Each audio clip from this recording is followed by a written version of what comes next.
Hey guys, welcome back to my channel. Today I'm going to be doing a little bit of a review of the new movie Roofman.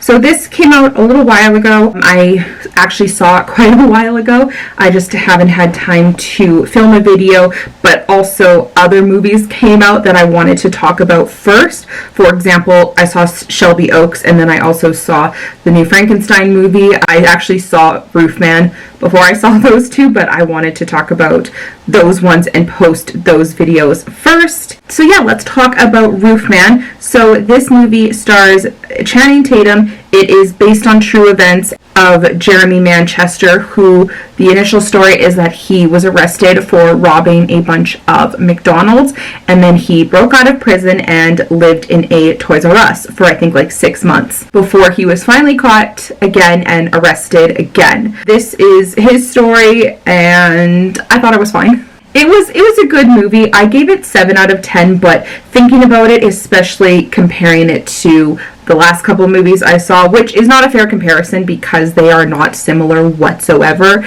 This movie is not the same as Shelby Oaks or Frankenstein, but I gave both of those movies 7 out of 10, and I can definitely see myself rewatching those two over Roofman. So I think I might actually change my ranking to like a 6 out of 10 for Roofman. Now, with that being said, was this a bad movie? No, it was still really cute. It was still a lot of fun. Channing Tatum is hilarious. He did a really good job. It was really funny, the scenes where he's just trapped in the Toys R Us, especially like trying to figure certain things out. There's a scene before he figures out how to turn off the cameras where he's trying to steal a bag of M&Ms, but he doesn't want to be seen on camera, obviously, and then he figures out how to turn off the cameras without the store manager realizing, and then he's just like living large at nighttime in the Toys R Us, just having a grand old time. Stuff happens. He eventually sneaks out of the Toys R Us to kind of pursue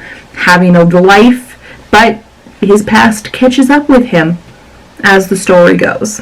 So I really liked this movie. I thought it was great. Channing Tatum was fantastic. Kirsten Dunst is in this movie. She is also really good. Peter Dinklage is in this movie. He plays the manager of Toys R Us, and he's just an asshole in this movie, and he's so funny. I thought he was great. And then it's funny, Channing Tatum's character kind of acts as Kirsten Dunst, kind of like a little like guardian angel kind of a thing. Like, she doesn't know it yet, but when she's telling her boss she needs every other weekend off, and the boss is like, not gonna happen, Channing Tatum's character goes into the system. He watches through a nanny cam that he set up. He watches him type in the password, and he eventually figures out what the password to the computer is and goes in and changes all her shifts around for her anyway. It was cute. He finds out there's a toy drive, so he steals a bunch of toys from the Toys R Us to take to the toy drive. He does obviously have a heart. Even at the beginning of this movie, when he is robbing the McDonald's, he's doing this all for his family that he loves so very, very dearly. He does have a very big heart, and he is a very,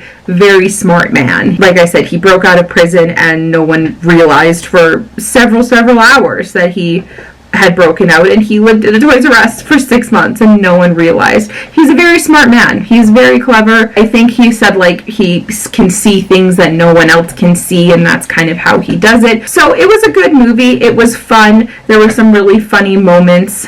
It's just not anything that like I will go out of my way again to like see or anything. Will I buy this movie for my shelf?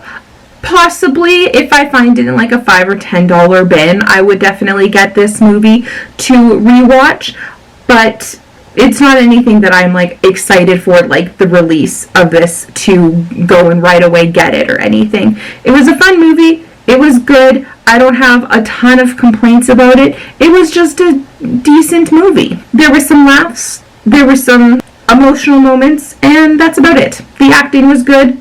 I enjoyed it, but it's just not the greatest thing in the world. And that's about it. So yeah, that was a really short review, but that's my review of Roofman. I don't know if it'll be in theaters by the time this video goes out, because like I said, I wanted to post my Shelby Oaks video, I wanted to post my Frankenstein video, and then I do have plans to go see The Black Phone hopefully next weekend, and if I do see it next weekend, then I will probably post my review of The Black Phone before this, because that movie I'm also very, very excited for. But yeah, that's going to be it for now. So short review. Hope you enjoyed it. If you have a chance to go see Roofman, like I said, I don't think it'll be in theaters by the time this video goes out. But if you're interested, if it goes on Netflix or anything, or if you're wondering, that's my review. That's what I thought of Roofman. But that's going to be it for now. Thank you guys so much for watching this video. If you liked it, I would love it if you would like and subscribe. Post new videos every single Friday, and I'd love to have you here. Thanks for watching. Talk to you later. Bye, everybody.